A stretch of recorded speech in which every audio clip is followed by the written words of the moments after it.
В столичных школах назревает скандал. Родители учеников уверяют, что их вынуждают регистрироваться в системе «Электронный дневник». Программа внедряется для лучшего контроля за успеваемостью детей. Но пройдя регистрацию, папы и мамы узнают, что онлайн-дневник платный. А больше всего их смущает открытый доступ к личным данным детей посторонних людей и наличие рекламы. Илья Рыбин с подробностями. Мама троих школьников из Астаны новости о внедрении онлайн-дневников поначалу обрадовалась. Ведь теперь можно контролировать успеваемость ребенка, сидя на работе. Женщину смутило лишь, что учителя просили всех без исключения пройти регистрацию. Я зарегистрировалась, потому что нас об этом попросили учителя. К тому же было сказано, что если не зарегистрируется хотя бы один человек, весь класс не сможет работать в этой системе. Новая система, которую внедряют в столичных школах, называется «Кунделек». Судя по ссылкам, в нем могут работать учителя, родители, школьники и даже представители управления образования. Здесь есть расписание детей, отметки и прочая полезная информация. Но программа больше похожа на обычную социальную сеть, в которой требуется выставлять фотографии, указывать данные родителей и личную информацию. Причем доступ к программе могут иметь рекламодатели. Вот этот раздел.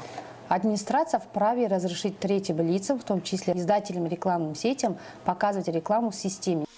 Еще одним шоком для родителей стала новость, что система платная. Раздел, где указана успеваемость ребенка, доступен только 30 дней. Далее требуется либо сделать одноразовый платеж на месяц, стоимость которого 475 тенге, либо оплатить за год вперед 2100 тенге. Деньги будут конвертированы в российские рубли, потому что система Кунделек – аналог популярной российской базы данных «Дневник». То есть проектом занимается некое ТО, а не Министерство образования. Не хотите, регистрируйтесь. Не регистрируйтесь. Просто у электронного дневника есть определенные преимущества. На сегодняшний день у нас 64 миллиона оценок выставлено в электронном виде, добровольно. На сегодня в этой системе зарегистрировано почти 330 тысяч учеников и 173 тысячи учителей со всей республики. Сегодня существует параллельно две формы дневника. И бумажная не отменена, и электронная. То есть учитель, получается, за ту же самую заработную плату классного учителя в 5000 тенге, он должен дважды заполнять два документа. С учетом того, что новую систему онлайн-дневника внедряют добровольно-принудительно, совсем скоро бумажный дневник может и вовсе исчезнуть из жизни школьников. Вопрос в том, насколько это выгодно родителям.